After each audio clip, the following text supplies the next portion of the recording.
This at some points this just felt like a long form Uggs commercial. Ha!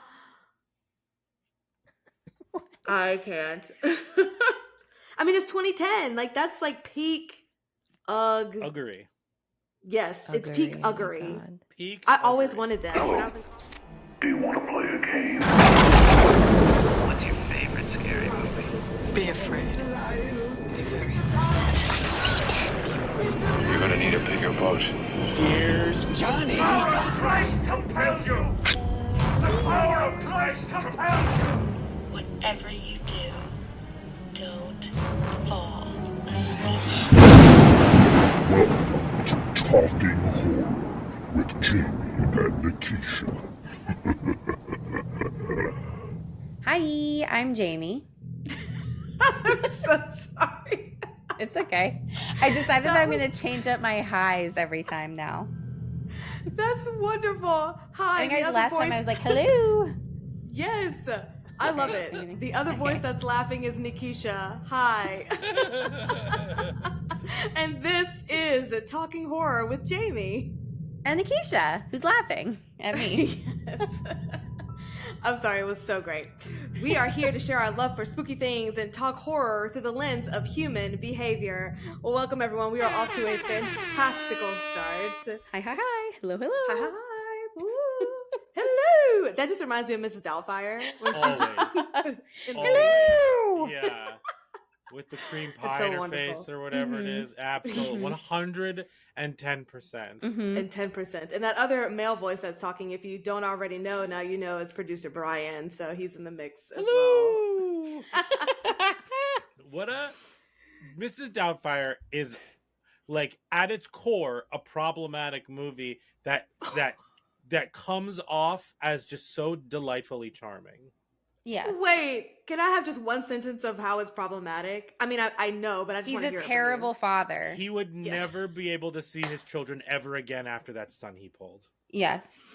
And Even we before. find it charming. What even about before. the petting zoo party? Yeah, like totally like that He's deeply part played irresponsible. by anyone other than Robin Williams is very difficult to watch. That's But why it's Flubber really works. charming. I'm coming back with the Flubber example Yeah. because now there's a theme of like Robin Williams and these very charming, like he's very charming. Yes. But he's playing characters that are deeply flawed that like should not be given the chances that they are given ever. Totally.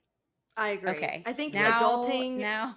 Yes. Especially- Well, and the adulting is women in realizing that. And you the know. women Yes. in those movies come off as like nagging, like, oh, get Yeah, over. But they are the bad guys. They're the true heroes of those stories. 100%. All right, new How can Sally podcast Fields not idea. be? We're revisiting all of these films, Yes. and we need to think of a catchy title. Yeah, Absolutely. The Flubber Experiment. That's our next podcast, guys. Tune in to 2025, the Flubber Experience with the trifecta that is producer Brian, Jamie, and Nikisha. Oh my god, We got it. Let us know if you want it. But today, we're here for horror, all of the horror. And so we are talking about the 2010 psychological horror film, Black Swan. Cue gonna do- the dancing. I don't know why I couldn't think of it. The first thing that I thought of was what's the Nutcracker? I was gonna say Sugar Plum Fairy.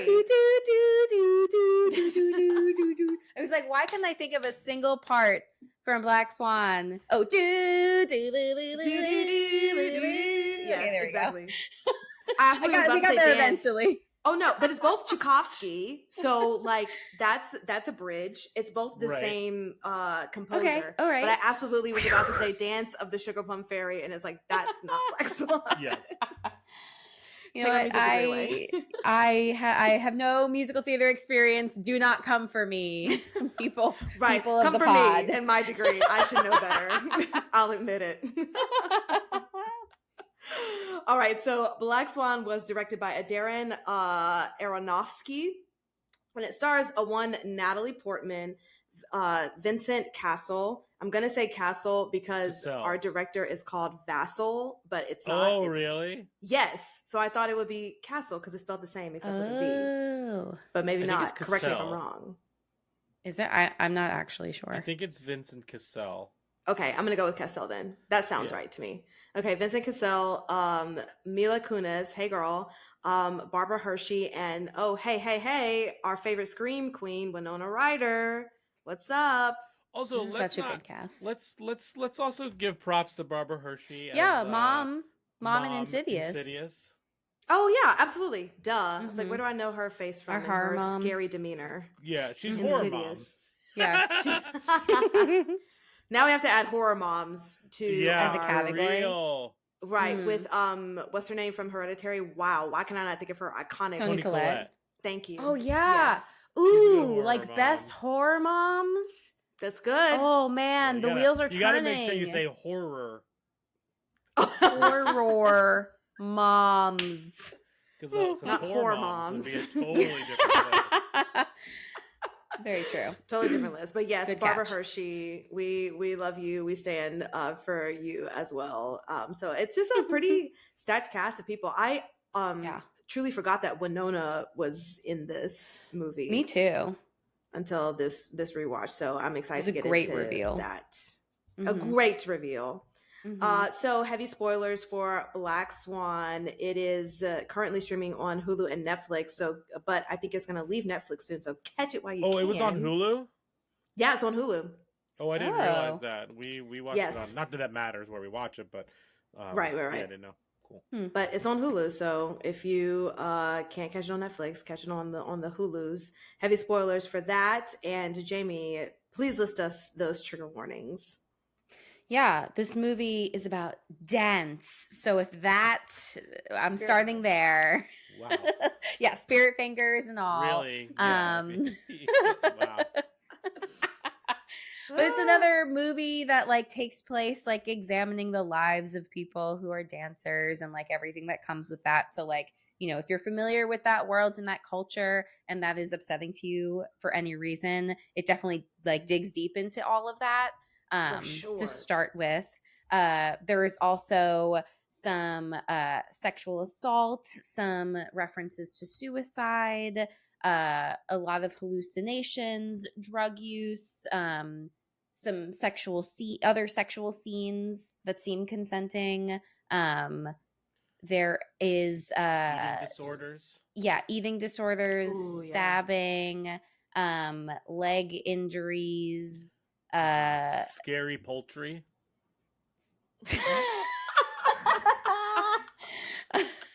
Yes. I didn't like that one. I mean, Listen, like- I'm just, I Just give me the guess. list. Overbearing mothers. Yeah. A smother, if you will. Mhm. Smother. Yes. That's a I good love one. that. That is a great one. Did you do because there was like drugs in the or I guess you Yeah. consented to it, but yeah. Still No, but drugs. drug use. Is that Yeah. everything? I think I so. think we covered it so. all. Also, like there is body horror in this. Yeah. Like Yes. in the Mhm. like the toesies and the fingies. The toesies And and, the fingies. knees Yeah. Oh yeah, the kneesies. cracking back. Yeah. Yeah. It's a good old Protect your time. joints. Like wear like knee pads and elbow pads when you watch this film and gloves. Oh, and then the finger. Oh, Ugh, yeah. ripping the skin away. Mhm. This Yeah, should be a lot of like psychological close and up. body horror. Yeah. Yeah. It really is a lot of body horror in this. If you Yeah. have like if you bite your nails, pick at your nails, but also like find watching that detestable, like this will really set you off. Yeah. Yeah, it's a lot. Totally. Okay, well, before we get into all of this, producer Brian, please give us all your words. Yes. Hello, friends. Hi, YouTube. We're on YouTube. If you're listening on podcast and you want to find us on YouTube, we're there too. But yeah, you can find us wherever there is social media. But we are most active on TikTok, Instagram, and Twitter in that order. So definitely find us there. We are reviewing other movies. We're watching trailers on there. We're doing lists and all that fun stuff. You'll see some fun clips. Like from these horror episodes moms, there. perhaps. Oh, horror. Horror is a good one. Yeah. moms. Horror mommers. We should do definitely. Smotherers, if you will. Yeah. Yeah. That's a really good one. Yeah. So check us out there. Cool beans. Cool. Fantastic. Oh, at Talk Horror Pod. That's where you find us. At Talk Horror Pod. Right. Yeah. Oh. That's Yeah. it. That would help. Fantastical. It's all in the description of this podcast episode. So check us out there. Love it.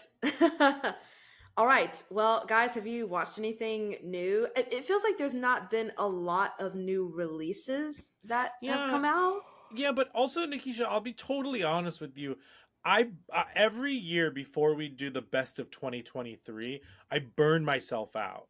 Like I'm watching so many horror movies one after another that like Yeah. at the beginning of the year I try and decompress with other stuff. Whether For it's sure. TV shows and plus you're right, there's not a ton of horror coming out. Like we saw Night Swim, which sucked. So like now we're just like, Listen to our full thoughts. Yeah, Right. yeah. And the next one is like Lisa Frankenstein. Like the next big one, I should say. Mhm. Right. But there's stuff I want to watch that's on but I just haven't. However, I will say I did watch another final season episode of The Walking Dead. So I'm chipping away Okay. at the final season there, yeah. We love it. We love that you're still invested in it. So. I am. I don't know. I just like zombie stuff. Like what? And at this point, I have to finish it out of obligation. And then I'll watch the movie this spring and summer or whenever it comes out. Yeah, you're so close. So I'm right. I can't just like stop. Exactly. I can see the end zone from here. yes, and that's so true about Night Swim too. It was kind of like, oh, okay, coupled with watching so many for the end of the year. It's like, let me just give it a break. Like last year was like Megan, and you're like, oh yeah, I'm hyped. Like what's next? Totally. Mhm. Oh, you know. Yes, that's Yeah, it's the so expectations set for the Yeah. year, and Yeah. like this year, maybe less so. true. Yeah, but also now is like Oscar catch up. You know what I mean? Yeah. Oh, absolutely. Mhm. Yeah. So I've got a lot of those to watch, but like, I'm not there just yet. Like I'm, Yeah. and every once we rewatched some stuff too.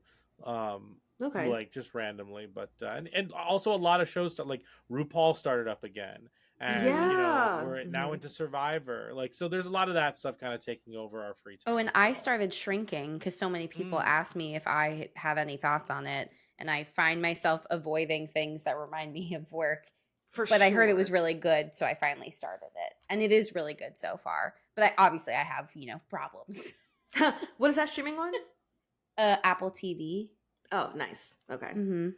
Yeah, I since the Golden Globes and Emmys, I was already starting watching The Bear, but now I'm like, okay, I'm in season 2. Mm. So trying to get, through that. Also because That was a Jamie good Allen White is watch. just gorgeous to watch. So Oh man, have you seen that Calvin Klein ad? have I? That's another podcast, okay? Oh my god, that's so funny. Goodness. So good. Okay, well then let's get into everything that is Black Swan. Because there is a lot to talk about, but we need a 2-minute plot summary of this. What's the plot? So, producer Okay. Brian is going to provide that gold for us. That I will do gold. this. That gold. All right, Brian. You have 2 minutes on the clock to describe Black Swan, which is only 108 minutes. So I feel really confident in your ability to do this successfully. I think so. Great. Yeah. All right. Are you ready? Yes. Are you set? No. Yeah. Sure. Okay, go. Okay, so Nina Sayers, as played by Natalie Portman, is a young ballet dancer with the New York City Ballet, and she lives with her overprotective mother, played by Barbara Hershey. They're doing Swan Lake, and the director, the leader, played by Vincent Cassell, he's basically pushes out his muse, the older ballerina, which is played by Beth, played by Winona Ryder. And Nina is as a perfectionist. She's like very anxious, very, like this is her life dedicated to it. Very timid as well. and she's gonna be great at playing the White Swan, but he doesn't believe she could play the Black Swan. Anyway, he like assaults her and kisses her, and she bites his lip. Anyway, she ends up getting the Black Swan because he knows she has it in her. He's very manipulative. She's working hard and harder and harder. And there's another ballerina in the company played by Mila Kunis, who's like this like young hip ballerina who they become like frenemies. They go out for a night on the town. They get drunk. She's loosening her up because the director put in her ear that like she's a black swan. So she's trying to figure out how to play that. Anyway, she starts to break from reality because of all the hard work that she's putting into this. And she's essentially like turning herself from the White Swan into the Black Swan. We don't know what is real, what is not real. Beth tries to kill herself. And she sees her legs kind of all messed up. Anyway, all of this happens. There's a lot of meta stuff that's happening where like she imagines herself like intimate with the Mila Kunis character, and like it's almost like the Black Swan overtaking the White Swan.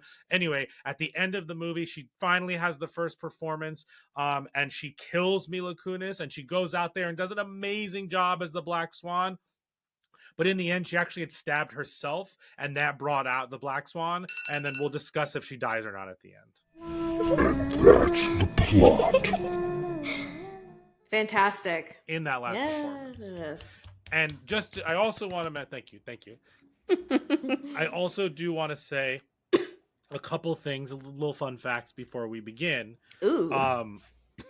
Obviously, Natalie Portman won the Oscar. She won the Oscar for this.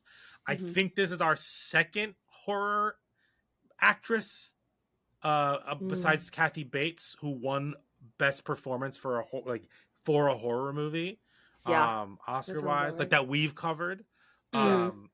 She won for Misery. I forgot. She won for Misery in '91, and Natalie Portman won for this. Now, I believe that Natalie Portman should have 2 Oscars, one for this and one for Jackie.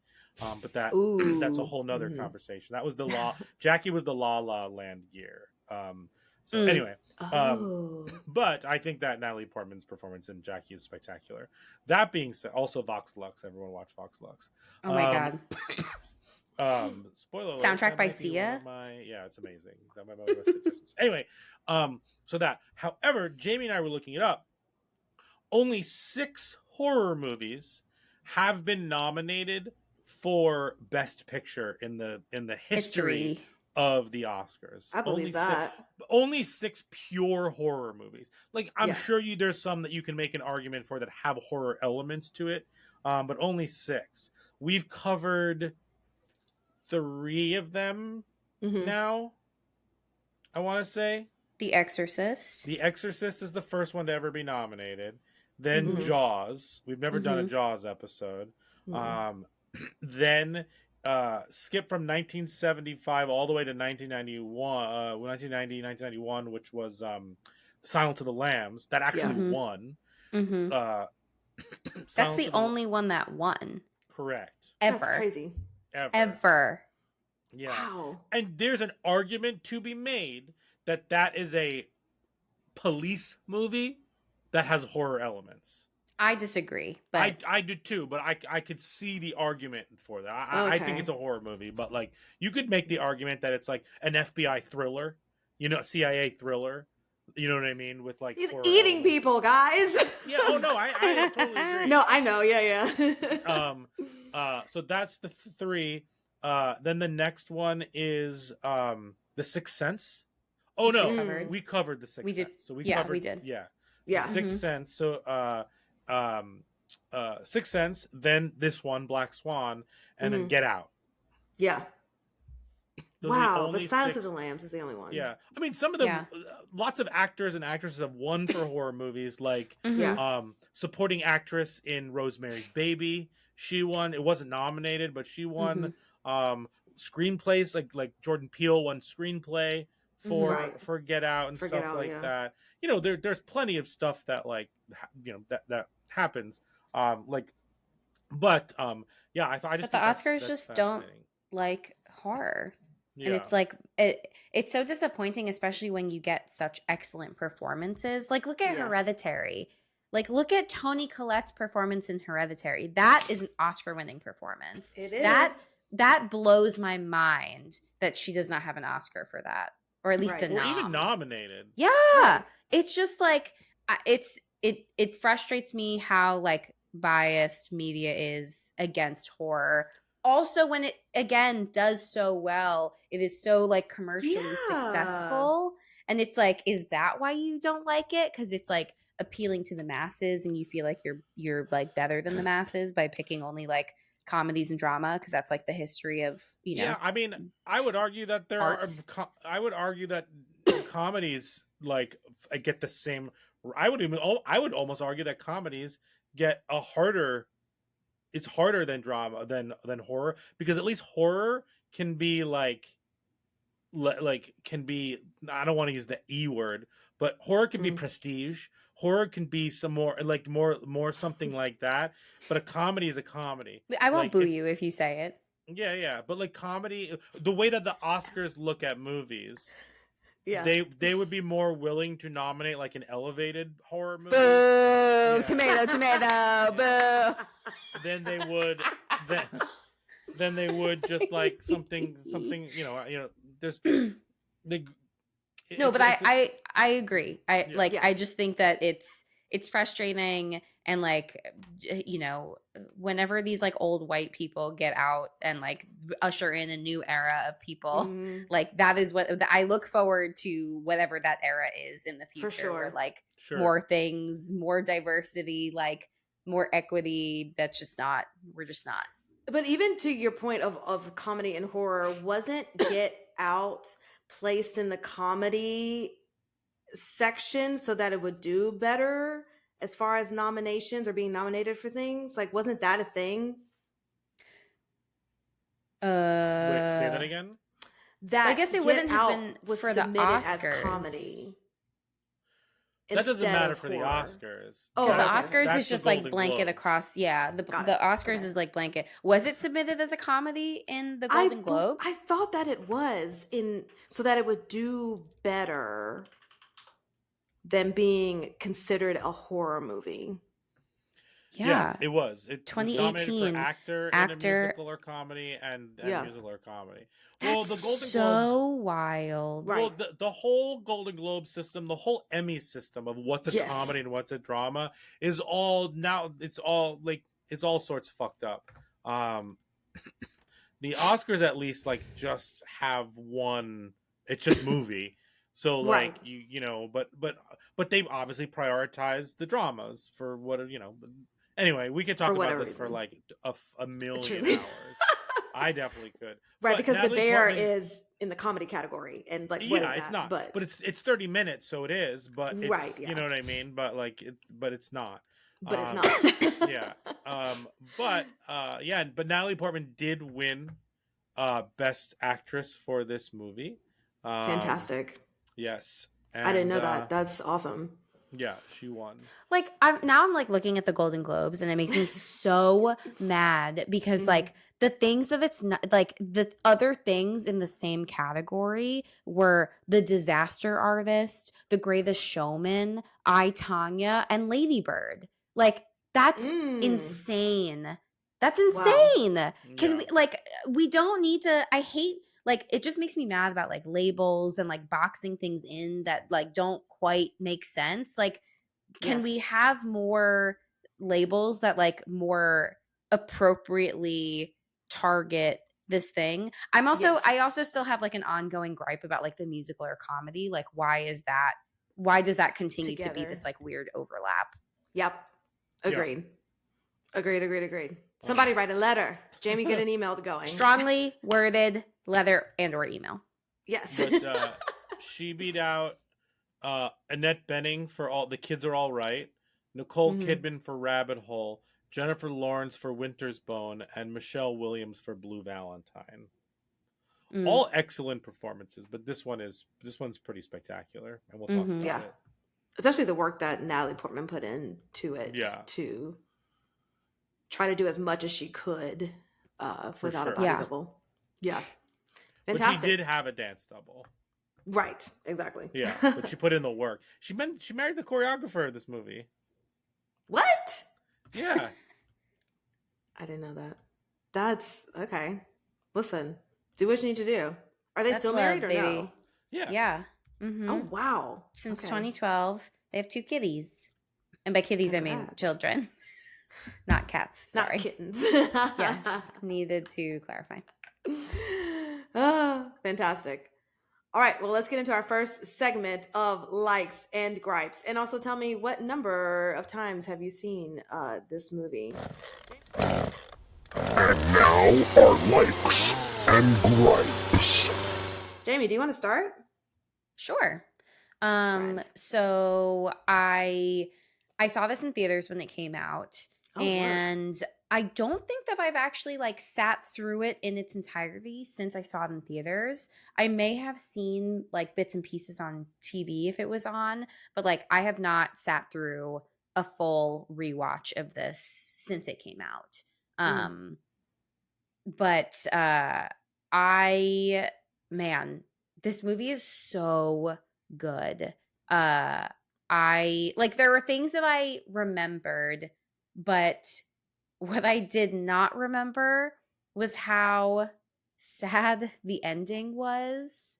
Mm. And it made me very upset. Like I had to walk out of the room and I went into the bathroom and was like sobbing for like 5 minutes, and then I was like, okay, I think I'm okay. But yeah, I just like didn't realize how affected I would be by this movie, because what really stood out to me the first time was just like I just thought this movie was like a masterpiece. I loved this movie when I saw it in theaters. Darren Aronofsky, for me, is a director that like evokes something deeply uncomfortable in me. Mostly because of Requiem for a Dream, which is a movie that like when I first saw it, I was like, I never need to see this movie ever again. And then somehow I always got roped into having to watch it again. And I was like, I can't, I just don't want to. It's just so disturbing. And here I am watching it again. So like there's something like he really knows how to make a movie that like gets under your skin, for lack of a better term. But yeah, this movie is so good. I I I think also part of the reason why I enjoyed this movie so much is because like so much of my work is around perfectionism. Like that's like my main focus of my job and like the population that I work with. So it felt like particularly poignant to watch it now. For And sure. like I just think it's a really excellent uh like breakdown of like like how perfectionism actually impacts us, because like you have people who think that like being perfect is the most important thing, and like what does it mean to be perfect, and they kind of Mhm. reference some of that, and I have some gripes about like how Toma uh like defines perfection. Mm. But ultimately it's like like what will you put yourself through in order to be perfect, and like what impact does that have on you? And I feel like this movie obviously like, you know, it's a psychological horror. It like there's a lot of other things going on, but like at its core for me it's an excellent demonstration of like the downfall of perfectionism if it goes unchecked. And like, you know, so like that's like it felt very important for me Yeah, for in sure. rewatching this. But yeah, some of the things that I really liked, I really like the effects. I know that it's like CGI, but it was very subtle. Like it wasn't in your face. Mm. It was always like just like a little bit. Anytime that like Natalie Portman saw herself as a doppelganger in someone else's face, and you like saw her Oh face yeah. really briefly, and then it like switched to whoever was actually there. It was always for like a second, which I really liked. The way that like her body, you like saw like the weird scalies. I don't know how else to Mhm. describe it, but like whatever was happening to her skin looked very cool. I I fucking hate every time that she like ripped off hangnails. It made me Ugh. cringe into oblivion. And I was Yeah. actively biting my nails and like fucking with my cuticles when that scene started happening. And I was like, I literally like waved my hands in the air and like yelled to Brian, like, oh my God, I'm doing it. I'm doing it too. I like, oh God. I like, even though like I also get it and like I can't help myself, but like, it was awful watching somebody else do it. It's so bad. Yeah. A terrible habit. We should all stop. Don't do it. Don't do it. I really like that she's like an unreliable narrator and that we're not totally sure what's real and what's not real and kind of questioning everything. Yeah. I hate her mom. But like it's a thing that I like because like it's part of what makes this movie really good. I love watching dancers like fuck with their point shoes. It's my to, like, favorite get them thing. ready. Oh my God. I On TikTok? love it. Yes. I could watch it for like hours. It's Hours. so satisfying. Yes. And just like fascinating. And I also felt like it was a really important thing. Like Sure. it's a thing that's like part of like dance, I'm assuming, because I've seen TikTok, so now I'm an expert, obviously. But it felt really important also to like include that and not them Yes. like acknowledge it. It's just like it's a part of it, but also it's like the destruction and like watching them do that and watching her do it with her mom, like just felt really important. So I really liked that. I did make a note that I would hate living the floor below her because she was practicing ballet in that fucking apartment, and yeah, all you're hearing is like tap tap tap tap tap tap spin. I would like hit the ceiling with my mop. And also to ride that ballet dancer train of things. So many delightful back muscles in this movie. Like my gosh. the back muscles in this movie were just like from everybody, just like yes, those shoulder blades, the shoulder blades defined. and like everything. Like Yeah. it just felt. It was very visceral, and like that added to the environment, and it's a very interesting thing to watch these very strong people, like core wise, muscularly very strong, but mentally deeply broken. Absolutely. Yeah. Ugh. It was, yeah. There, I truly can't imagine what it takes physically and psychologically to be able to do this. It's completely wild to me. Like impressive, but also like I wanted to give all of them a hug. What else did I write? I wrote down some of the quotes. Well, one of the first things that I wrote down was like infantilized, and just as like a note, because you know, like, yeah, the focus is on perfectionism, but there's also like the mother-daughter dynamic is really fascinating, and the way that the mom like coddles her daughter, but it's not just her daughter doesn't really push back until much like in the third act of the movie, I would say.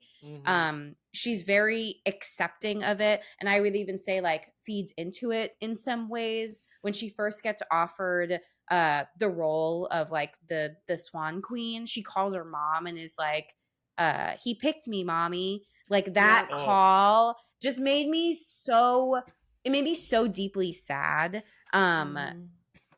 Because like just the level of like they have this like really enmeshed relationship. It's just like very over involved in her daughter's life in a way that like she like Nina is not able to have her own identity, which I think also fuels why this split is happening, because of like she's also splitting from her mom and creating her new identity, which like has not been without her mom all this time. So like I think that feeds into it too.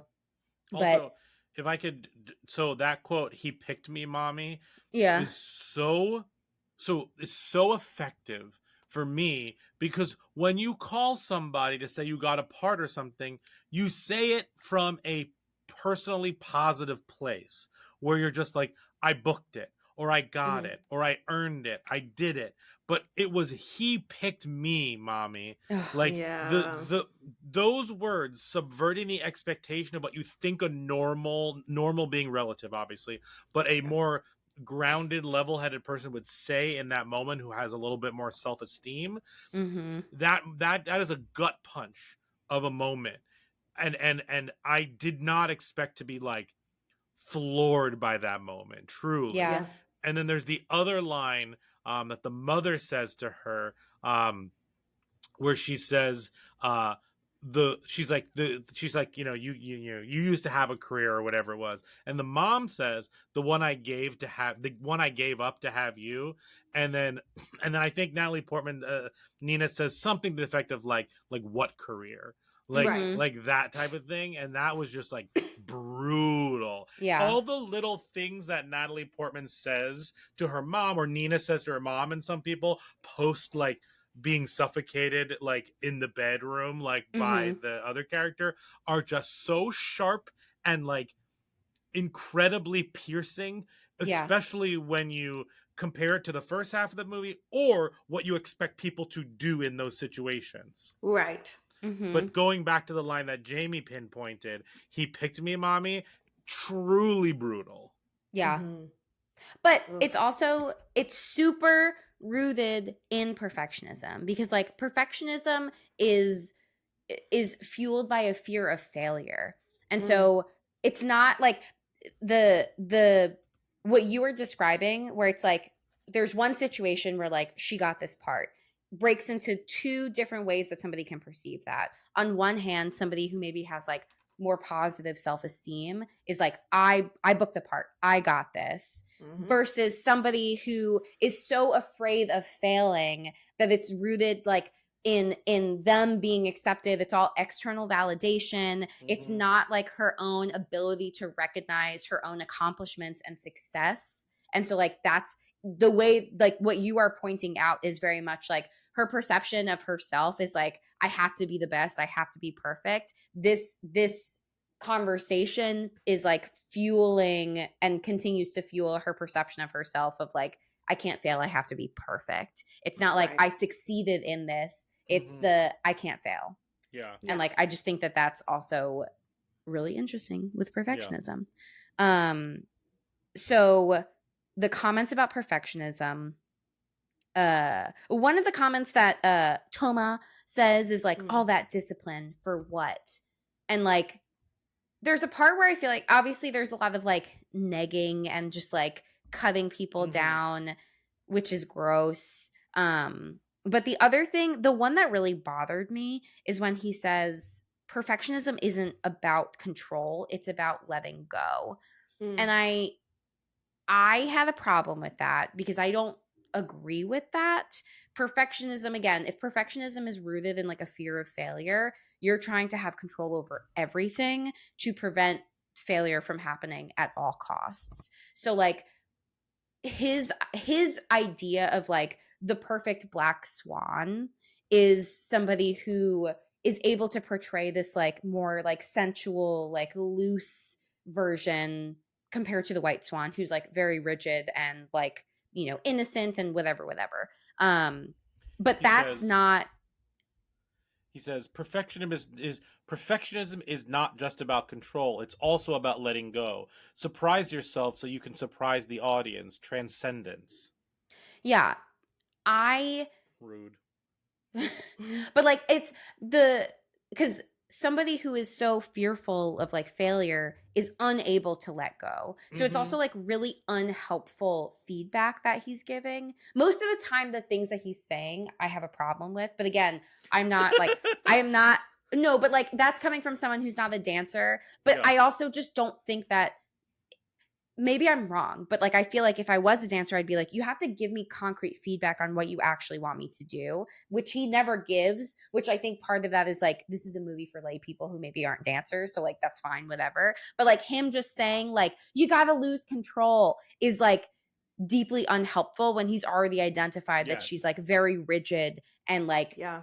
has a really hard time with loosening up. So like him not giving more effective, like he's not communicating effectively for like a Mhm. fucking director, like baffles me. And then the things that he's saying, I feel like is really counterintuitive to like the entire way that she operates. And so like of course she's having such a hard fucking time with this because like she's not going to lose control. She's not going to let go because that is not how she like perceives the world, and that does not get her any further away from failure.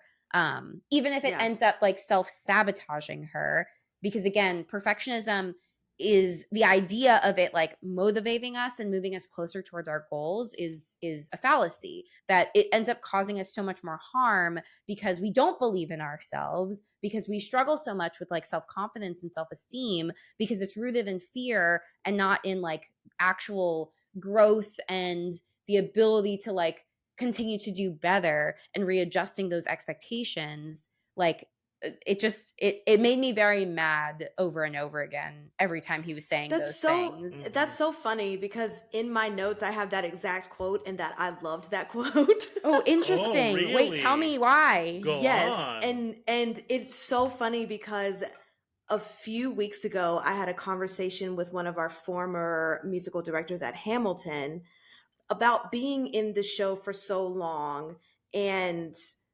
things like not going how you want them to go. Mhm. And his point was that you've already, and this kind of goes back to like the discipline of it all. It's like, and the technique. He was saying that you already have the technique and foundation down. And so now you have to let that go in a sense and trust that you've already built up the foundation in order to be able to sing the notes correctly or, you know, perform the role in the way that it needs to perform. And now it's more so about not trying to have control over every single moment, but living in that present moment. And so you're letting go of trying to fully control, like, how am I singing this? It's like, no, I've already built up the technique. I know how to sing this, but because I'm overthinking everything and trying to control specifically what's happening, that's what's causing me to not perform in the way that I would want to. So that's kind of how I Interesting. All interpreted right. that Sure. particular. But I understand what you're saying because his I also think that what you just communication- said is slightly different from what he is saying, because I think it's Right, different yeah, to yeah. say be in the moment, be more present with yourself versus overthinking about what you're like supposed to do. Like Yeah. those are two different things compared to like just let go. Like that for me was like that's not helpful. If he even said that, I feel like that's Yeah. a totally different philosophy of like how Totally. can I practice like being really grounded and mindful in this moment as opposed to like just being stuck in my own head, and that's holding me back. Like I think that that's a much better way Yeah. to frame it as opposed to what he says in the movie. But Yeah. I also think that's I like that really, perspective. yeah, I mean, that sounds like a good director or a good note, like with Right. context. Yeah. Yeah. What I would think is, and one of my gripes about this movie, and I recognize that this movie is very melodramatic on purpose, but um, one of my gripes with the movie is that I wish that the director character was a little bit more layered, other than like, you know, the stereotypical, this is what a director I who don't want directs there to women A be hard any ass. boundaries Yeah. between it. Not even a hard ass. Like he's a Mhm. fucking creep. And that Yeah. that Oh, definitely is my predator, biggest yeah. gripe with this is like the stereotypical like male like has a leadership role in some kind of like Right. literally anything, and does it's not limited to like just the creative world, but like literally any job, and is just like a smarmy piece of shit. Yes. If Yes. he had been more inspirational in his direction, I think that would have been a way more. I'm not saying give him more screen time, but if he's written to be a little bit more inspirational, like I said, or more introspective when it comes to actually directing these people, like Mhm. I think that would have been an interesting layer to be on top of it. What because to me, the women only do, like, the women want their jobs, they're doing their jobs, they're dancing, but also like he really all he does is like strut his power as opposed to strut his creativity or anything like that. Absolutely. So Like but I think that like Natalie Portman is really the only one who's like in awe of him and his genius. sure. So I feel like they kind of like they gave her that to lay the groundwork of like, okay, this is somebody that like since we're getting all of our time with her, that like this is the person that they're all supposed to like, you know, be gaga over, that like he's the creative like visionary, and like they all want to, you know, they all want to work for him, they all want to be around him, like all of that. Like she has those comments. We don't really see it from him, which is fascinating. Sure. But they do a lot more telling than showing when Yeah. it comes to like his genius or whatever, however he got this job or whatever it is.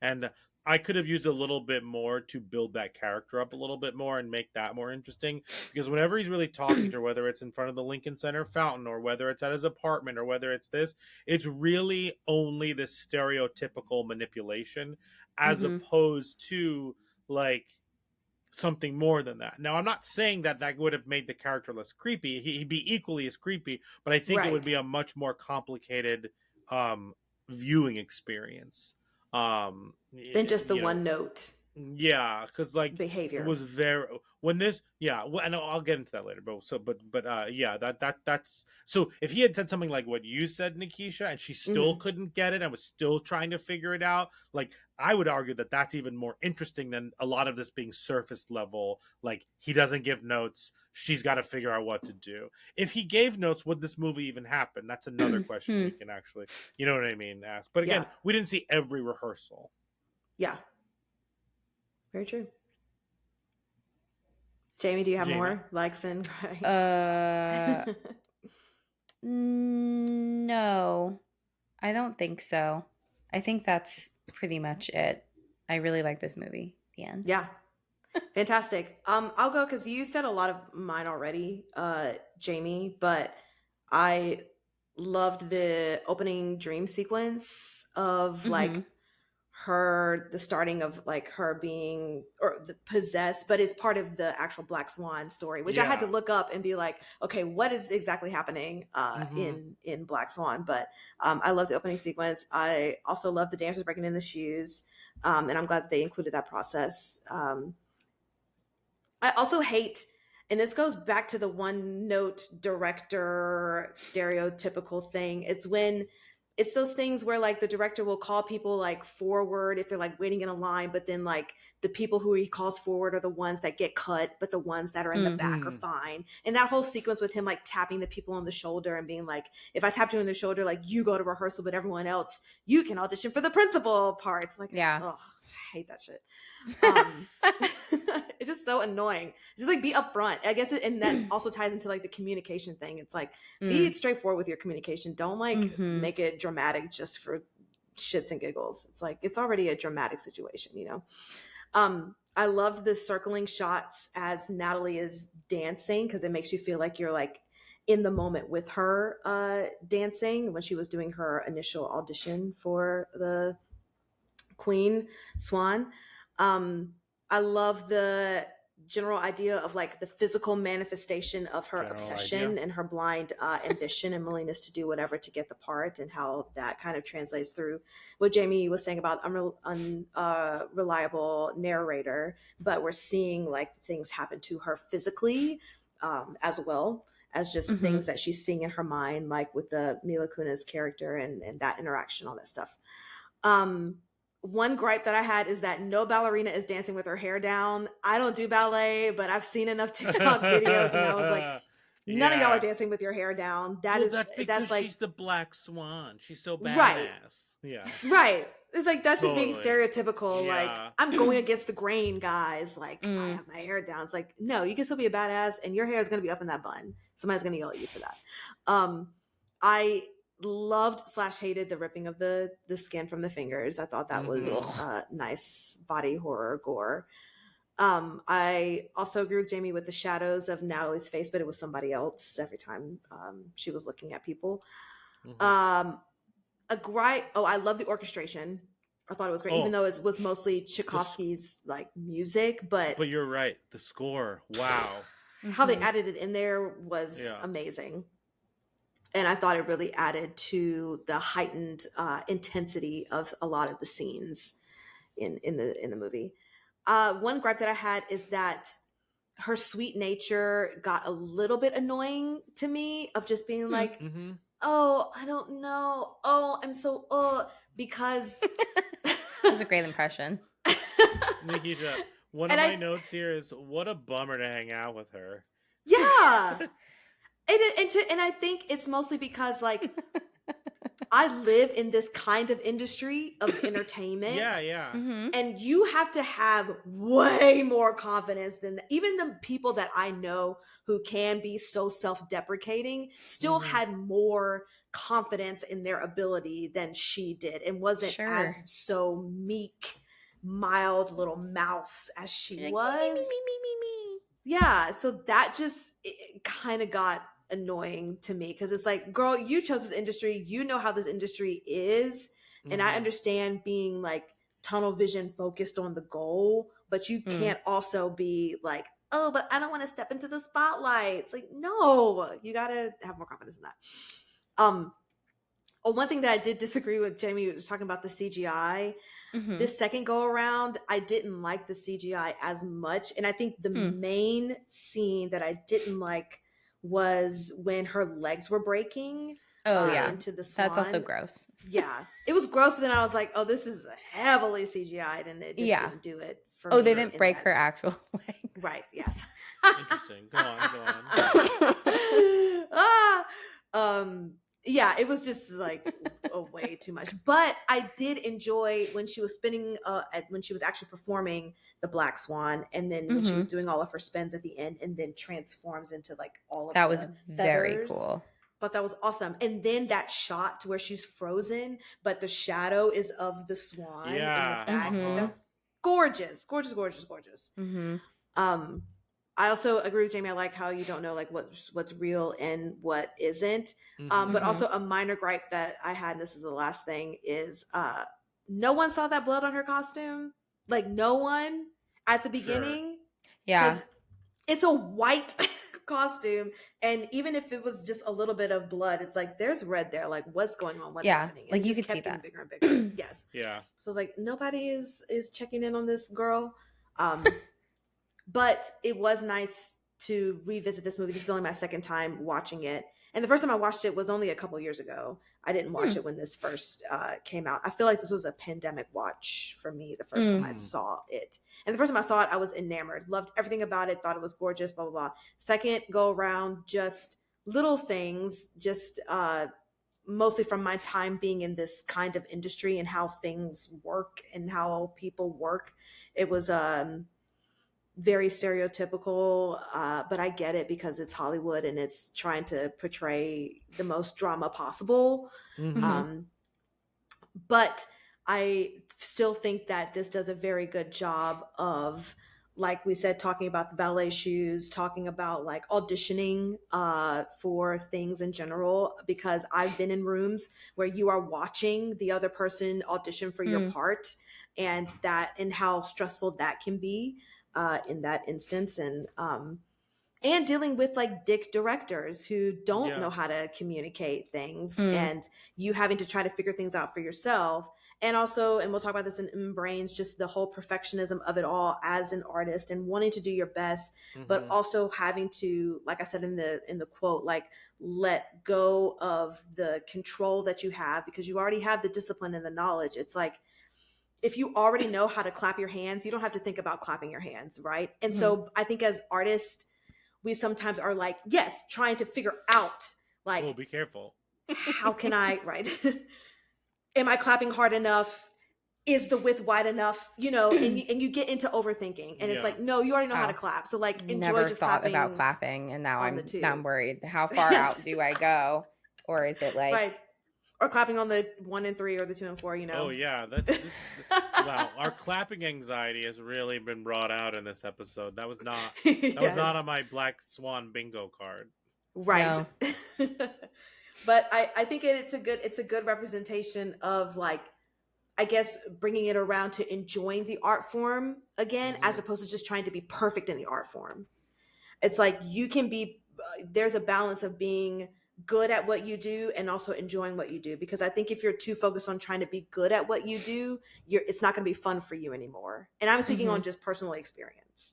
Sure. It's like the more that I overthink of trying to be the best at what I'm doing is when I have the least fun in it. Mm-hmm. So I think that this is just kind of a good representation of trying to find that kind of balance. And then Sure. also, dance moms drama. Dance So, moms. dance moms. But that's all my likes and gripes. Cool. Brian?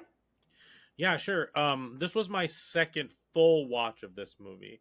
I remember seeing it in movie theaters and thinking, outside of Natalie Portman's performance, this movie was fine. Mm. Because The Wrestler had only come out 2 years beforehand, which Ooh, I was just watched also that. Darren Aronofsky, and it's similar movie. Mm-hmm. It's a very similar movie. Obviously, this one is more horror and psychological. So that one's just more like redemption drama, if you will. Mm-hmm. Um, I didn't know he directed that. That's yeah, fantastic. Yeah. and it Oof. feels very similar. So I was like, he's just rehashing certain ideas in a different way with this one. But Mm. and I also didn't I was not in love with a lot of the melodrama and the one surface level exploration that this felt like, from a cinematic perspective, and that didn't click with me.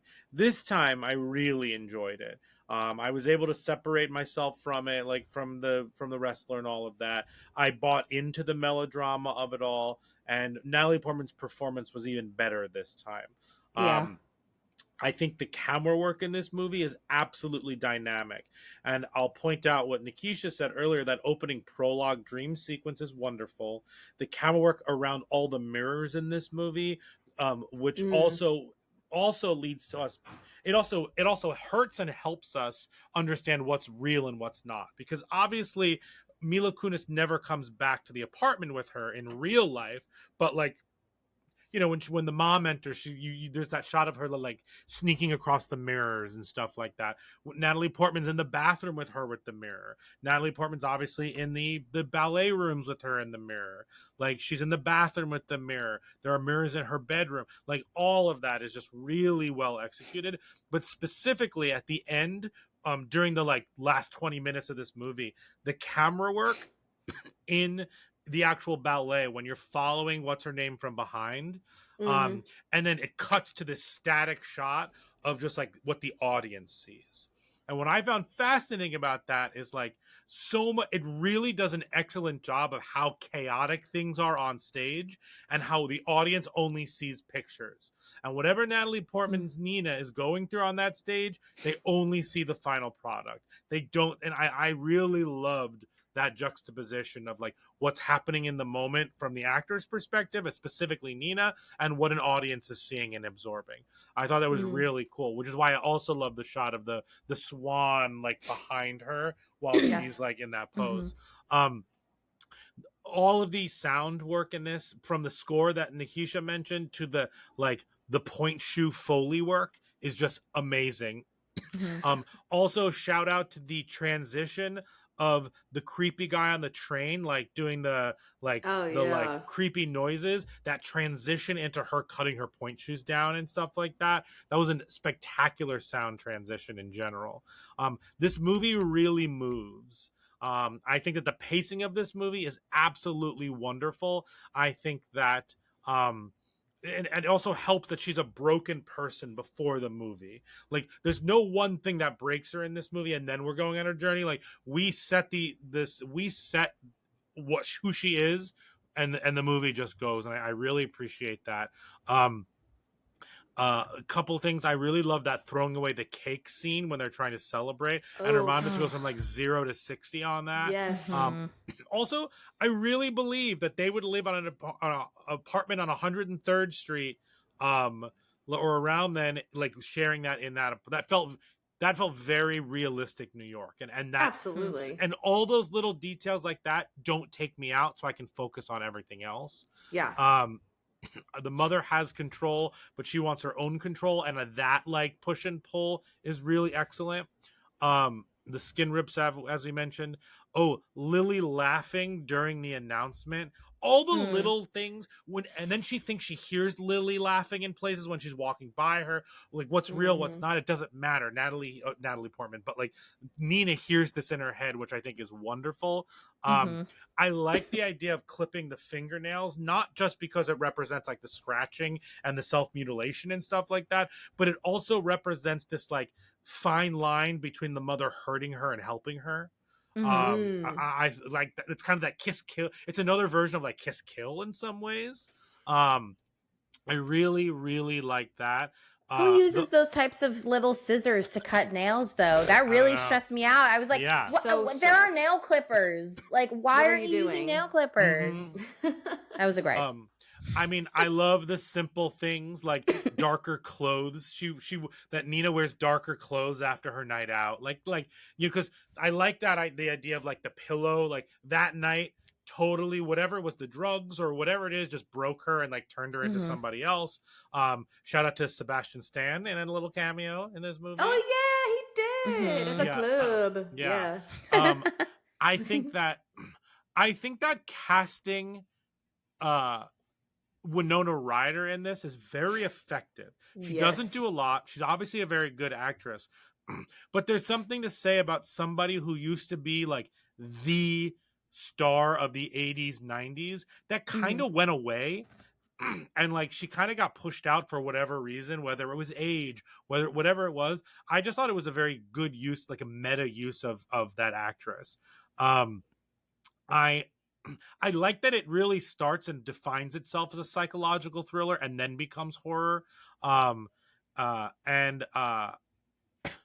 This movie, in a nutshell, and this is my like and my gripe, is when she's separating her toes, and it's clearly like it's the tape from taping her toes together. Her toes are keeping her feet together, and she's trying to pull them apart. I got it. I understood what the movie was trying to show us, that like the tape is the webbing between her toes and like she's turning into it. And then she takes off the other shoe and it's blatantly showing you webbed feet. To me, that's what this movie is. It's subtle and then it just tells you what it's doing. Like the first time I watched this movie, I did not like that. This time I was fine with it because on further review, I clicked more with the melodrama that he was trying to do in this one. And to be completely honest, I took no notes from the point in which they did the tech the night before to the end of this movie. I took no notes. The entire performance aspect of things, when she's going to be late for the performance and she's in the performance and she has to convince Thomas to like let her go on, and then she goes on and then she kills Mila Kunis, and then you find out it's not her, and that whole like it's just so dynamic. There's so much momentum to it. The music, everything builds. It's truly incredible, that last like 20 minutes. And then of course, I don't think I've been devastated by a line in a movie in a long time the way that this got me. I felt it. Perfect. It was perfect. Like I'm getting goosebumps just like talking about it now, but like Trying to that suck just in all the summed it up. tears. Yeah, it just summed up exactly what she was going through. She achieved it. It didn't matter. And in my opinion, it does not matter if she died or not, because she accomplished what she set out to do. It didn't matter, because she had given her life to this part essentially, and like she was willing to sacrifice everything for it. And then I have another question for you. Do you think she actually killed Beth? Was that real in the hospital? Do you think she killed Winona Ryder? That's a great question. Because she didn't kill Mila Kunis's character. No. But she did do something drastic. Like she stabbed herself. She had like blood on her hands in the elevator after leaving Winona. There was real blood. So like, I don't know the answer. I'm going to say no. But that's based on nothing. Just my hope. Yeah. Right. Yeah. I guess that's me too. My hope is no. I'll go with I think she did. Oh man. Because she was getting rid of another other person. Mm. She was getting rid of her potential future. She the thing with the broken legs, and what was this woman going to do Yeah. after she didn't have dance anymore? She was Oh eliminating the man. future. You know what I mean? And Yeah, that yeah, yeah. also is symbolic of the fact that her stabbing herself during the performance eliminates her future anyway. Right. Yeah. She would rather die the hero than Giving a live good long enough to see performance. herself become pushed Mhm. out like that. You know Yeah. what I mean? Some of my gripes, the wrestler stuff, as I mentioned, some of this is very obvious, like the music box breaking, her throwing away her stuffed animals. Like I get it. Mm-hmm. Um, some of this feels very paint by numbers. Like this is how you do a Mm. psychotic break in a movie, enhanced by her amazing performance or justified by that. Anytime he said "my little princess," I didn't believe it. I don't think that the dialogue was delivered well enough, and I think a lot of the dialogue was on the nose in this movie, like too on the nose. It Mm. in Love Actually, when Laura Linney's character keeps saying like "little darling" to her brother. Mhm. Mm. Like I don't believe that when she says that, and I don't believe it. Just feels like something you put in a script. It never came out naturally, Yeah. and that really bothered me. Um, and I'll I think that I don't take this for what it is. This is clearly written and directed by a man. I feel like there's not enough subtlety in it. I know it's trying to be melodramatic, but like there would be different subtleties in this, potentially for even the male characters or the dancers, that would have potentially given us a little bit more layers. But that's neither here or there because he wrote and made this is his movie. Yeah.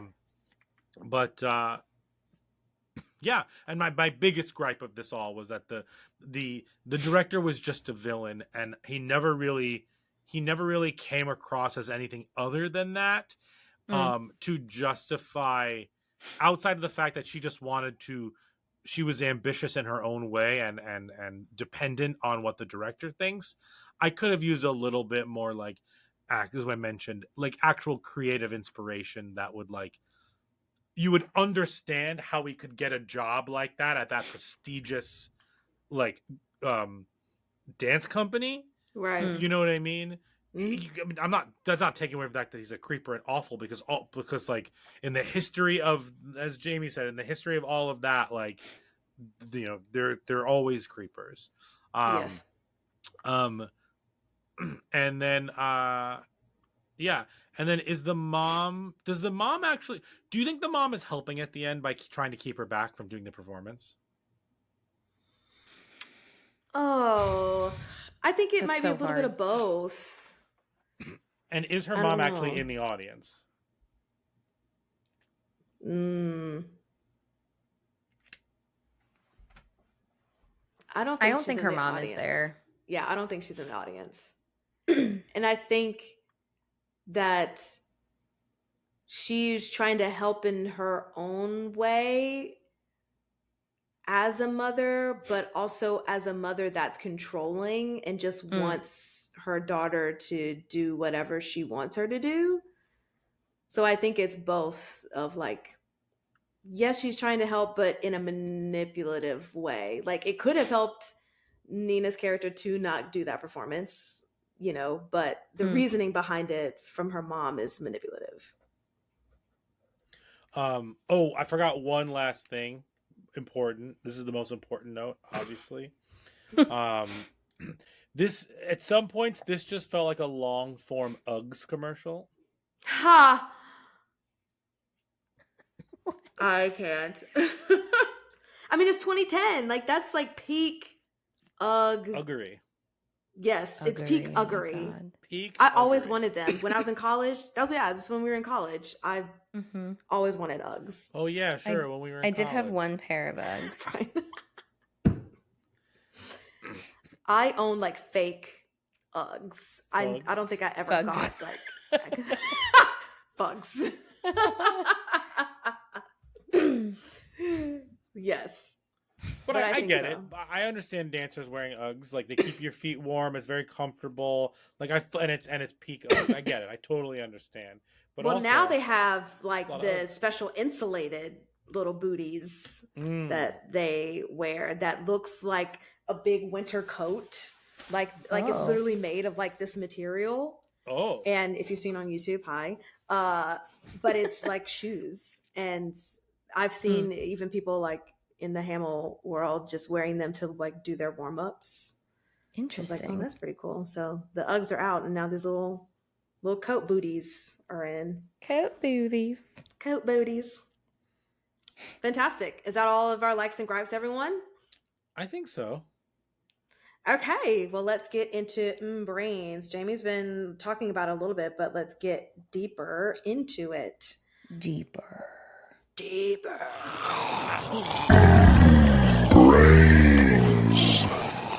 So my first question is about, obviously, because you're a parent, I want to talk about helicopter parenting. And I would, right. Now I'm a helicopter. Whoa! Great sound. If you're not watching us on YouTube, you didn't see her turn into a helicopter. Jamie needs to be a Foley artist. That's your next. Helicopter, helicopter. Isn't that that's the That's the That was theme. a trending Yeah, TikTok it's the sound. TikTok. All right, Anyway, thanks, Brian. Sorry. We're up to date on all the things current. So my question to you, Jamie, is what are some ways that helicopter parenting can affect a child, negative or positive, if you believe there are positives?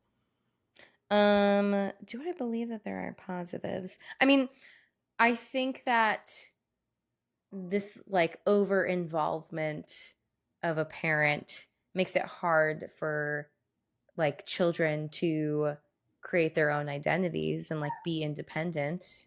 Ted agrees with me. Teddy. And like just this always having to like there's this like always having to run things by your parent and like they're just like always involved in all decision making. You don't really have that much autonomy.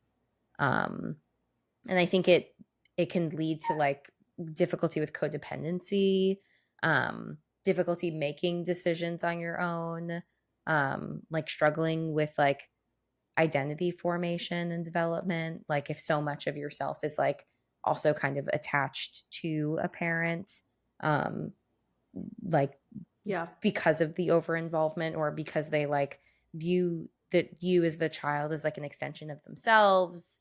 But yeah, I think those things are not good. I think that like, you know, maybe on the flip side that there's a degree of like really wanting to be involved in your child's life because you genuinely care about their well-being and like I can see it rooted in that, not just in bad things. So I think that like I think definitely intention is really important, but also it's like, you know, like just because they're your child, they still are going to be this like independent thing. Like they're going to turn 18, they're going to be an adult. So like this can't you know, you can't prevent them from like living their own independent lives forever. And it's a matter of just like when are you going to have to let go in order to allow your child to like be their own person. Yeah. Absolutely. So I think there's like an argument to be said about like it's coming from a place of, you know, love and like caring very deeply and like wanting the best for your child, but also like, you know, you're then not really allowing your child to like do certain things independently and like learn on their own, which like at some point they will have to. Yeah. Right, because they, like you said, I love the point. It's they are going to eventually be an independent person, so you can't be, you know, using that technique of helicopter parenting because it's not going to be applicable their entire lives. You know? Yeah. Fantastic. My next question is, can we talk about the mother? Are we diagnosing her with something, or is she like just a dance mom that's, you know, Abby Lee Miller possessive over her child? Yeah, I mean, I think that the mom is kind of a narcissist. That's like the vibe that she gives off in this. Like when I was saying like parents who struggle with viewing their children as anything other than an extension of themselves, Yeah. that's kind of how I view this mother-daughter relationship. Like that it's just like so there's so much overlap that's happening. And I think part of that is like because the mom is likely a narcissist. Mm. Yeah, I get that. Like Brian brought up this scene with the cake, and it was just like she went from 0 to 100 very quickly. So Mm-hmm. Yeah, I love that scene. Also, the jump scare when she's in the room. I think there are Oh two my of them. God. There's the one where she's in the chair when she's like touching herself and yeah, Oh, like trying to that find the was black swan. terrifying. Also, Uh, like only a male director would be yeah, like everything he would says is like stupid. yeah like that. Your homework assignment for tonight is to touch yourself. Like, okay. Which is also sad. Like, it's sad because art can be. There are so many ways to get a performance out of people, and Nikisha yes, mentioned it, and Jamie mentioned it. Like, if you know how the person, if you believe in the person, I mean, this all anything I say right now is going to boil down to the fact that he's an asshole and a creep and a disgusting human Mm-hmm. being who doesn't deserve to be on the face of the planet. So like, so like everything from that is different, but it just it makes the movie sadder that like if she had a better director, like even if he was still a creeper but could direct better, like her performance would have been better. That's not just excusing the other things, but like it yeah, just makes me sad that she could have gotten to that performance in a different way. Maybe that's just the creative in me being like there are always other ways to, there are so many different tactics and ways to get there. But anyway, sorry, I cut yeah. off your thing just because I was so deeply unhappy about everybody. No, it's gross. I agree, though. It's true. It's But very there true. were two mom jump scares in this. One when she's in the Mm. chair, and the other one she like turns around and she's standing there in the room or whatever it is. I forget. But there were two good ones. Yeah. Anyway, Mm-hmm. Yeah, her but I mom. definitely can believe narcissist for the mother for sure. That seems very appropriate. My next question is: do you think the movie does a good job of explaining the how and why of Nina's character descending into madness? Like, did it give enough things with the director and the mom and her own like insecurities, like to lead us to this point? Like, how do you feel about it? I think so. Mm, Because kind of like what Brian was saying before, I think there's both implied stuff and then literal stuff yeah. that helps explain it. I think that like you have like everyone is talking about the perfectionism, which is like very straightforward.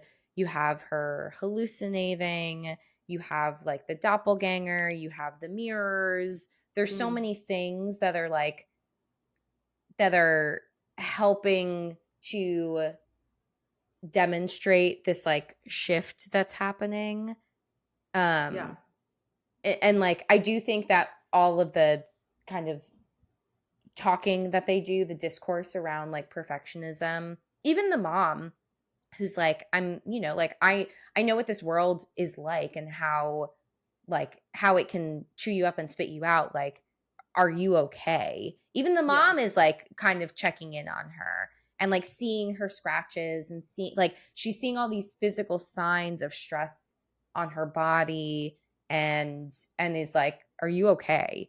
So Right. I think that there's enough stuff that's happening like directly to Nina on the periphery that is kind of explaining that. I think like ultimately the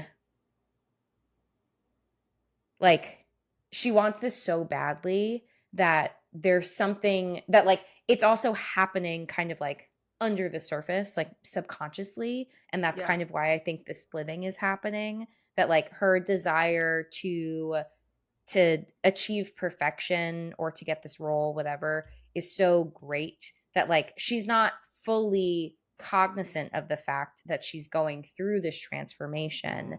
But Mm, but there are all of those things that I just said that I feel like that is like the subconscious trying to break through to like Mhm. push its way to create this change within her that I think like ends up like it ends up kind of explaining it. And like even with the like the murder at the end where she murders Mila Kunis's character and then goes out, and it's like that's like the final, even before that when Mila Kunis uh when they're in the bedroom together and she puts the pillow over her head, that's like the Yeah. biggest transformation, because like that's her like other part of her essentially like trying to kill her.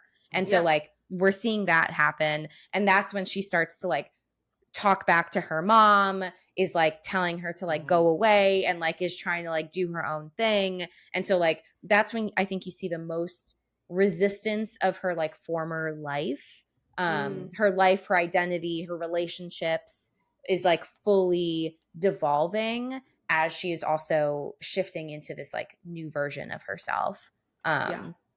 So I think that they, again, like some of it is like very literal, but I do think that there's like enough stuff where you can see like what is all Clear. influencing Yeah. this Sure. evolution or de-evolution. Because Yeah. I don't know like what's I mean, for me it's a de-evolution. I think it's bad. Yeah. And all of Absolutely. that's supported by an excellent, like I can imagine Natalie Portman taking her script and like tracking every moment and stuff like that, and then just Mhm. like nailing and fully understanding the actual trajectory or de-evolution of that character. Yeah. Right. All the like cause and effects. Like this happened and now she's behaving in this Totally. way. And yeah, Yeah, Mhm. like scene study 101. for sure. Mhm. Absolutely. Grand. Another question. Do you, or does it seem like Nina is only into dance because her mom was a dancer, or do you feel like the movie, I guess this is for everyone, or do you feel like the movie kind of sets it up where this is truly Nina's like passion and dream regardless? Yeah, it's really interesting because like we don't really know. It's clear that like the mom puts Nina into dance at a very young age. I forget, Mhm. like 5 or something like that. So perhaps at the start that's her mom's way of getting back into this world because she was a part of it, and as we learned in the movie has to give it up in order to like have her daughter. And Yeah. so like whatever she can do to like get back into it, she will do. But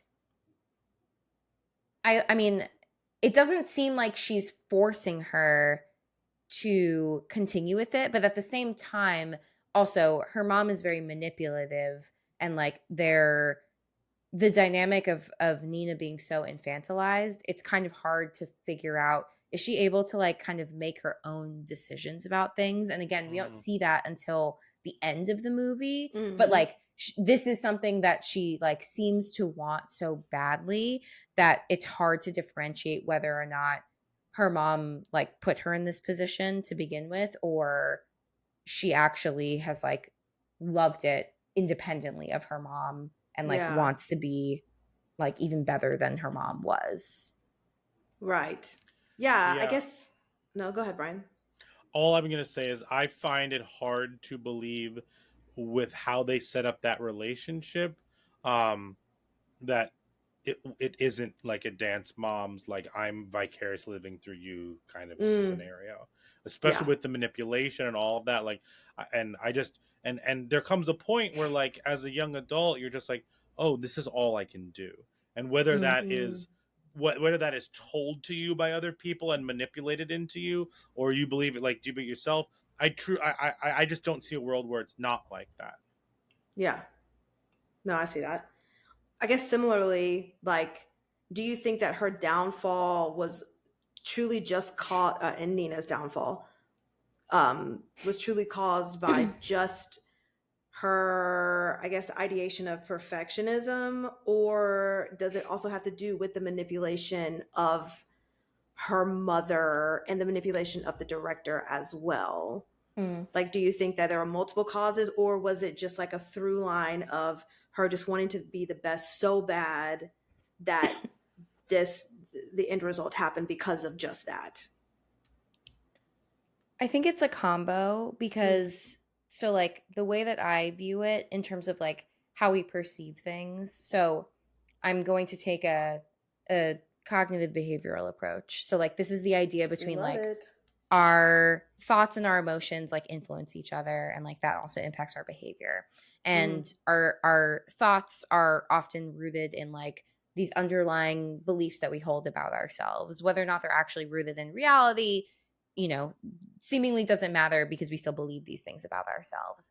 And part of why we believe them is we pull from like experiences that we've had, things that people have said, we internalize those things.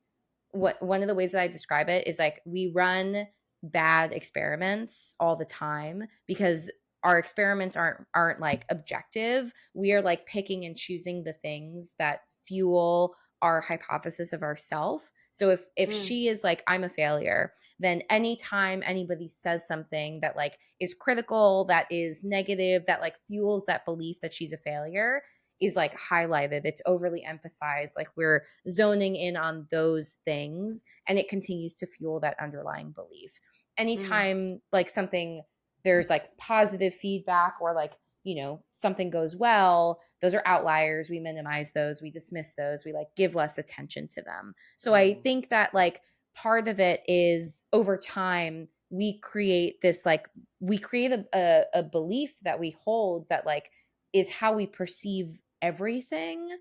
Like it, like, you know, we talk about like the lens that we view the world, like it's literally the lens that you view the world. If you're wearing like rose tinted glasses, like that is how you're going to see and experience everything. If you're wearing shit colored glasses, that is how you are going to experience everything. So part of it is that, and then the other part of it is like the people around her and what they're saying and how she is internalizing that. So it like continues to fuel that belief system. If she's around a shitty director who's constantly demeaning her and like coming for her and like cutting her down, like that all is going to continue to fuel her belief system. If her mom is like, you know, doing similar things at times and like also being manipulative in different ways, like that's also going to influence that. So it's really hard when you are like surrounded by people that are not being supportive, that like are not like being empathetic, and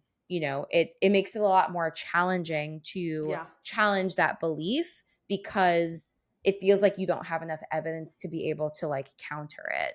So it is Right. like It's such a really core challenging. belief in you. Yeah. That totally makes sense. Yeah. So that's kind of like I think that there's a lot of influences, but like I think she's so far in like her belief system. It's like so it's just like it's taken this long, and it's just so deeply rooted in how she views herself that it's like it's going to be very hard to undo that. Yeah. And if you wear shit colored glasses, I knew you were going to say something about you'll that. get pink eye, and that will turn into rose colored glasses. What a way to get to rose colored. I accept I it. knew I shouldn't have said anything. My mistake. Love it. Fantastic. That was great. Thank you, Jamie. Cool. Should we rotten tomatin this then? Wait, I have a question. Oh, I'm sorry. It's okay. I have a question for you, Nikisha, because you are in a creative field, and I'm just curious, like this movie really centers on centers on dancers, but it centers on like people in a creative field. It also very specifically centers on women in a creative field. And like I just want to hear about like your experiences, and like also like how do you feel like this film portrayed that experience? Do you feel like it was accurate? Do you feel like it's missing stuff? Like I'm just very, I was like, oh, I want to talk to Nikisha about her because this movie like makes me want to give everyone a big hug. No, absolutely. And I agree. And I'll first start off with what I said before about having the confidence to be in this kind of field, and going back to cognitive behavioral therapy with my own therapist. She talks about we have to have some type of an ego in order to go after the things that we want to go after. So not necessarily like pinning ego as all bad, but I feel like it's a good thing to have a little bit of an ego, to have the confidence to go after this field, because it is so competitive. It is very harsh. It is very subjective. There are going to be people who like you for ridiculous reasons that has nothing to do with your ability and your talent, and you have to be okay with that. And so all that to say, the one thing that I didn't like about this movie, again, was the fact that she didn't have any kind of confidence in her ability, or to even like stand up for herself to say at least one time that like she's studied, she's done the work, like she can do it, except for the fact when she like kind of asks for the part in a way when she goes into his office. But even then it was still just like, I don't even believe you asked. Can I have it, please? Yeah, Can you that's please why give it that's to why me? it like feels like paint by numbers. Like she Yeah. is timid. She then is not timid. You know, this Right. happens in between. Like there's a lot of that where like there's not, the nuance isn't there, which is fine because that was not the point of this. It didn't try to do the nuance, to be completely Right. honest. Right. Yeah. That's yeah. Totally. But it would have been appreciated if there was that nuance, because I don't think that I'm the type of person who would go in as like a fully blown extroverted Black Swan, like give me the part, I deserve it, blah blah blah. Yeah. Like I'm still introverted and reserved in this field, but I have enough confidence to know like when I am in a room auditioning, like I'm going to put my best foot forward, you know, in whatever case scenario that is. I think that everyone in this industry does need a hug. Because it is very damaging. It can be very damaging to your self-esteem and your ability, like the reasons I said before, because people are judging you not necessarily based off of the talent that you can bring.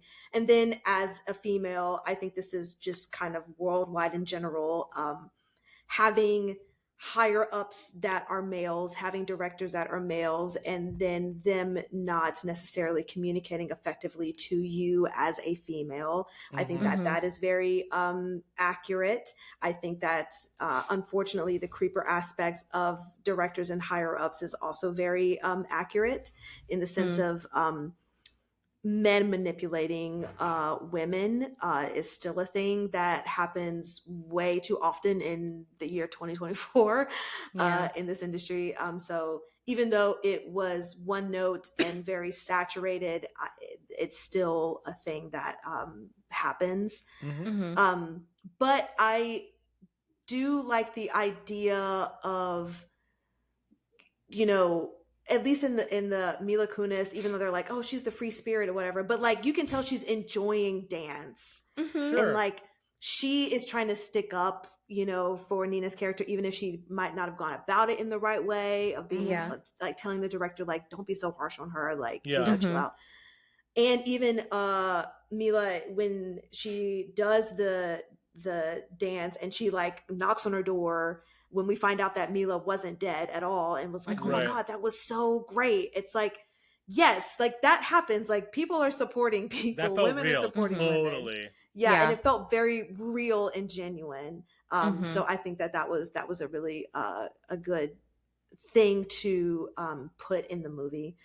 But yeah, I think that perfectionism is a thing that really can harm a lot of or be a detriment to a lot of performers, and like I said, can take the joy out of it, because it's like you go to school for the technique and all the things, and then now it's really just about like it's a creative industry, so like you're just creating things, and it's not about doing everything exactly right, because what is right? It's a subjective art form. There is no right. There is you either to an extent, you know, like we know if there's bad acting and not bad acting, but there's no like right or wrong way in how you approach things and how you do it. It's a matter of like, is this true to the character and to myself, how I would portray this character, because it's a reflection of me in my body in this form, as opposed to somebody else. And also like it's fascinating because like perfectionism in a subjective industry is like an oxymoron in some ways. Right. But on that note, Nikisha, can you also talk about let's talk about meta perfectionism for a second? Like, if Mm, you were in a role where you had to be a ballerina and like a really great one who earned like the top spot like role, the next like the next top person at New York Ballet, like as an actress, how far into being learning ballet and getting to that level are you willing to go? Is that a directorial thing? Is that an individual mm. thing? Like, at what point, because Natalie Portman did a lot of it, but she Yeah. also had a dance double. Like for as an actress preparing for something, like how far in do you go?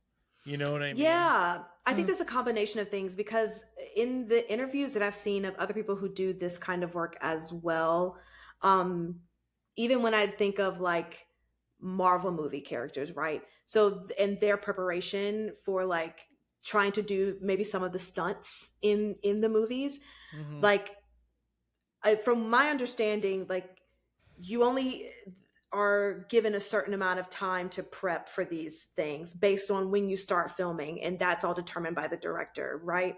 And so sometimes people may only have like 3 to 6 months to prepare before they start shooting something. And so, like, Sure, what can you do in 3 to 6 months to be as closely related to this character as you can sure. be? Like, what's the low Mm. hanging fruit to make it Right. believable on screen? Okay, Exactly. And so I think that given that amount of time, like, of course, you want to do the best that you can, but even still, like, you have to think about, and this is what gets me upset too. It's like, Mm. I just want more actors to understand and viewers to understand that, like, if someone is trying to play like I, Tanya and stuff, like, these people have been doing this since they were like 5 or 6 right. and Mm-hmm. have gotten to this professional point, and now you're portraying this character and you only have 3 to 6 months to do what these people have been doing for like 15 years. Mm-hmm. So it's like, have the respect enough to do as much as you can, but Sure, that's also fair. like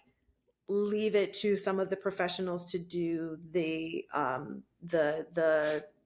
body double of it all. Mm-hmm, It's mm-hmm. like, Mm. I'll do Mm-hmm. what I can, but I'm not going to make a mockery of this because I want to say like I did all of this myself. It's like, Yeah. no, I want the outcome to be good and I want it to Yeah. be believable. And if someone who has been dancing for 20 years or figure skating for 20 years, I want them to look at this and be like, yes, that is correct form and correct technique, whether that's me or Mm-hmm. a body double, if that makes sense. Totally. So yeah, I Mm. would say I would do as much as I could, but also I'm not gonna do something that is gonna not be believable. Totally. Mm-hmm. Even if it's something as simple as just like, warming up in ballet shoes. Like, make it look Yeah. right, make it look correct. Totally. Yes. Cool. Fantastic.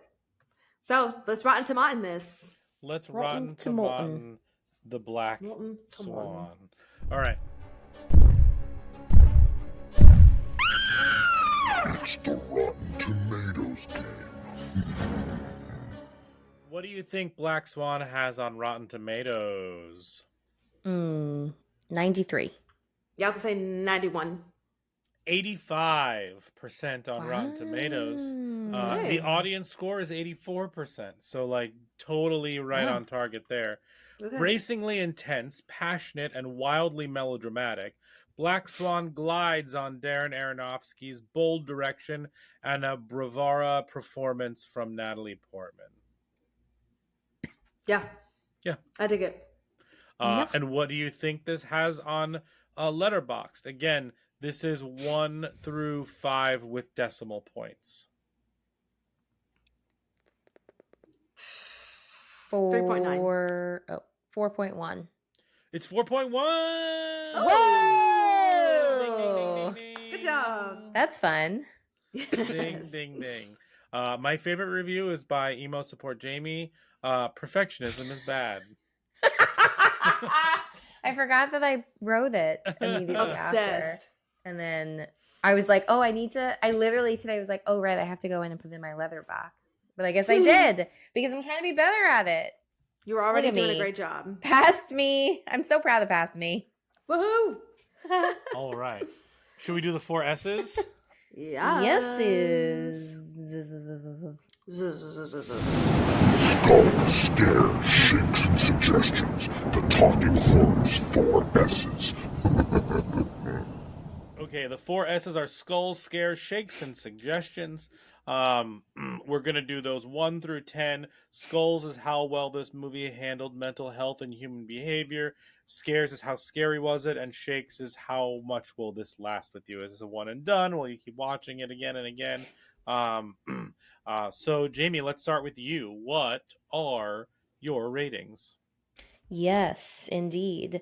For Skulls, I gave this a 7.5. I thought that it Nice. does a really good job at like demonstrating the impact of perfectionism. I also thought it did a really good job at demonstrating like an adult who's infantilized, an enmeshed mother-daughter relationship. There were a lot of like relationship things that I felt Sure. like were really effective and felt super real. Mm-hmm. And just like a lot of choices that I thought like Natalie Portman's character would make because of like what she is driven by. So it felt very real and believable. Um, for scares, I gave this a 4. Because again, there aren't like too many jump scares in this. Mm-hmm. I think the most disturbing is the mom in her chair when she's masturbating and like the body horror stuff. Yeah. Yeah. But especially the fingernails. That's the scariest thing. For shakes, I gave it a 7. I think this is a very memorable movie. I I again, like, I think that it's particularly impactful for me, not only because of the work that I do, but also as like a semi-recovered perfectionist, and like I really struggle with a lot of that as like a theme in my life. So like Mm. it just felt very like personal and like really resonated with me. Mm-hmm. And so I think it's gonna like stick around in my brain for a while. Yeah. Sure. Nikisha, what about you? Yeah, mine are similar. I have a 7 for Skulls. Because yeah, the people are peopling, I believe, in this. People. Scares, I did a 2 just for the body horror and the nails. Ooh. And Ugh. Shakes, I also gave it a 7. Because it's a very memorable movie, and I remembered a lot of it from even watching it a couple years ago. And Yeah. I think it's a good representation that's out there. Mine's pretty similar as well. 8, uh, 8, 3, and 7. So Nice. my 7, yes, honestly, same exact reasons. Mhm. For me.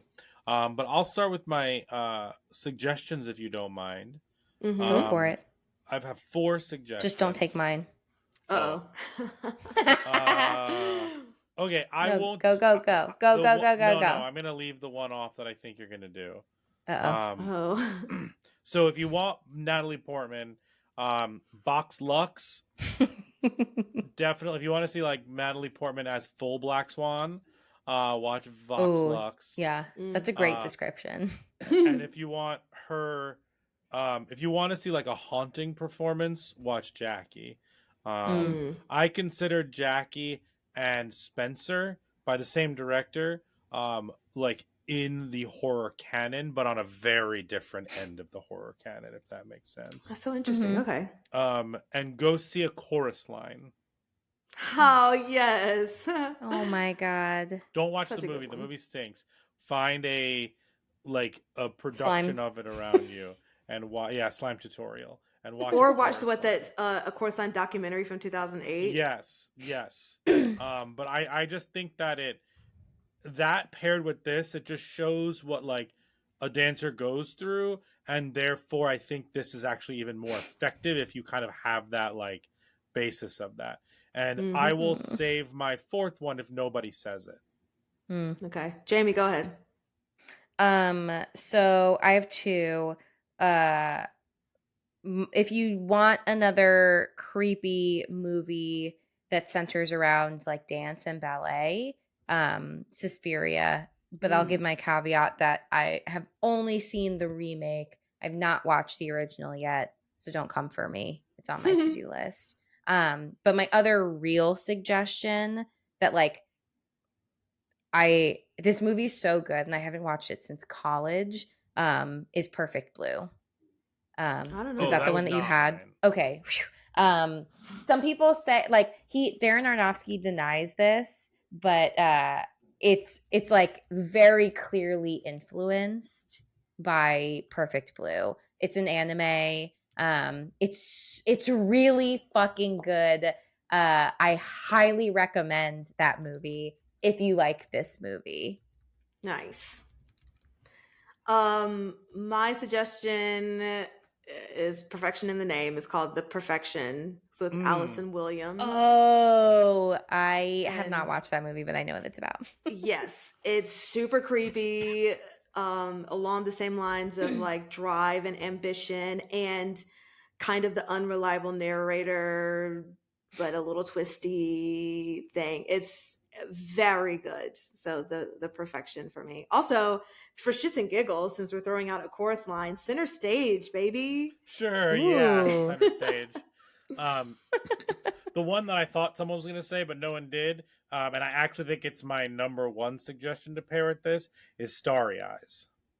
Oh, I hadn't That's a thought good about that one. movie in a Body while. horror, Yeah. ambition, like Mm-hmm. going from like this timid whatever to something a little bit more Black Swan-y, like Mm-hmm. creepy older men in powers of position and positions of power, excuse me. Yes. Like that's like all there, and a powerhouse performance by Alex Esso in that. Yeah. Yeah. Fantastic. All great suggestions. All right. Well, that wraps up our episode of Black Swan. You can follow us on the Instagram, the Twitter, the TikTok at Talk Horror Pod, POD. And Brian, where can they listen to us? You can listen to us wherever you get your podcasts. Of course, we're on YouTube. Hi, YouTube. Hey. Hello. We are also wherever you get your podcasts in your earballs, like Spotify and of course Apple Podcasts. Rate and review us there. 5 stars, please. And Thank you. Woo. Oh wait, What are we- Nikisha. Yes. I figured out why you had the fireworks. Can you make a heart with your hands? Let's see. Yay! Why does it only work on mine? Because it's an update on the Mac. Okay. Oh yeah, I didn't update mine yet. Whoa. Sparkle, sparkle. Amazing. Well, fantastic. Okay, we'll end on that. Fireworks and hearts, guys. it was Thanks for perfect. listening. It was perfect.